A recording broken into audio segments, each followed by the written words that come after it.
In the final days of 2019, as the world was preparing for the New Year celebrations, few could have predicted the catastrophic event that was about to change everything. It began as a mysterious outbreak in Wuhan, China, initially just a few cases of pneumonia that didn't seem particularly alarming. But by the time January arrived, the virus had begun to spread rapidly, and it soon became clear that this was no ordinary illness. The virus was later identified as a novel coronavirus, SARS-CoV-2, and the disease it caused was named COVID-19.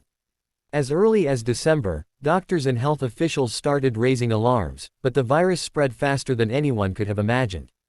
By the end of January, the World Health Organization (WHO) declared a global health emergency. At that moment, it was already apparent that the world was facing something unprecedented.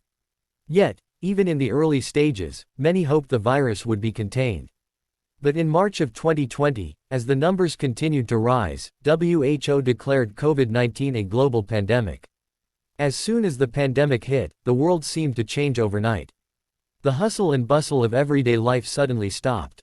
Streets that were once filled with people rushing to work, to school, to meet friends, were eerily empty.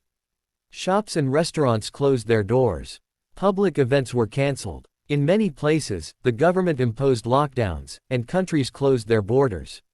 Everyone was urged to stay at home and maintain social distance. The virus, an invisible enemy, was everywhere, and no one was safe. Hospitals, which were once places of healing, became overwhelmed. Healthcare workers, many of whom worked long hours with little rest, were pushed to their limits. Intensive care units were filled with patients struggling to breathe, and ventilators became a symbol of the crisis. Emergency rooms became the front line of a war that no one could have prepared for, and the sound of sirens became a haunting reminder of the pandemic's toll. The death toll mounted quickly, and with it, so did the sense of fear and uncertainty. People were afraid to leave their homes, even for essential items, and some were afraid to visit loved ones for fear of spreading the virus. There was a collective grief for those lost to COVID-19, many of whom died in isolation, unable to say goodbye to their families. At the same time, millions of people around the world found themselves grieving not only for those who passed but for the normal lives that were now out of reach. Businesses, especially small ones, were hit hard. Restaurants, bars, gyms, and theaters shut their doors. Many industries came to a halt, and millions of workers faced layoffs, furloughs, or the prospect of unemployment. With no clear timeline for how long the pandemic would last, the economic consequences seemed just as devastating as the health crisis itself. People scrambled to adapt to a new reality. For many, that meant working from home, a luxury that some embraced, while others struggled with the isolation and blurred lines between work and home life. Children, too, felt the weight of the pandemic. Schools transitioned to online learning, leaving many students isolated in front of screens instead of engaging in classrooms with teachers and friends. For some, this change exposed deep inequalities in education, as many students lacked access to the necessary technology or a quiet space to learn.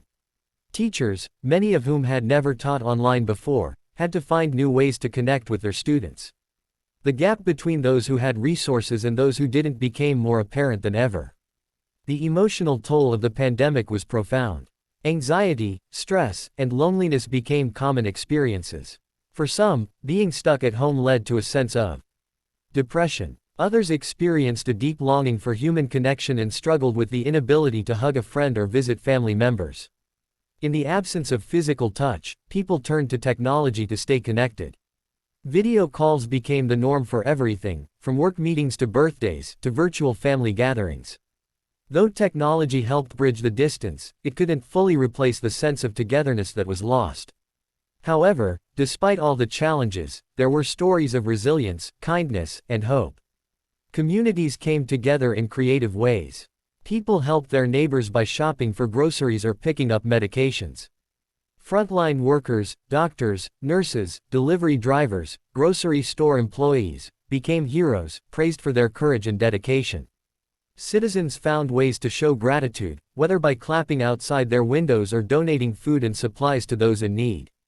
It became clear that, even in the darkest times, people had an incredible capacity for kindness. One of the most remarkable achievements of the pandemic was the swift development of vaccines. Scientists and researchers across the globe worked together at an unprecedented pace to create vaccines that would help end the pandemic. It was a triumph of science and international collaboration. In just under a year, vaccines were rolled out to millions of people.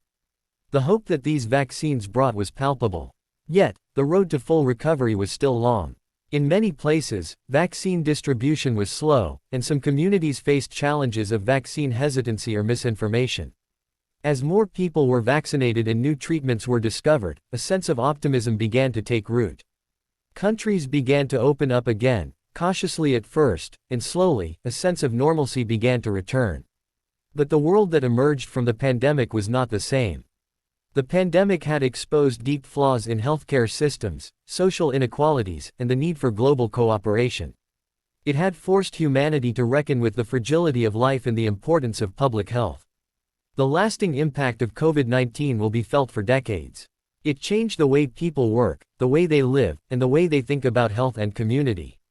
It taught us the value of kindness, the importance of science, and the power of solidarity in the face of adversity.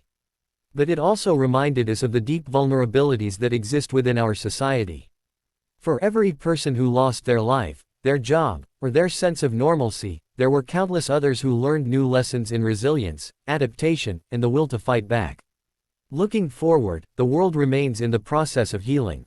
The pandemic's lessons will shape how society responds to future crises, and how we protect the most vulnerable among us.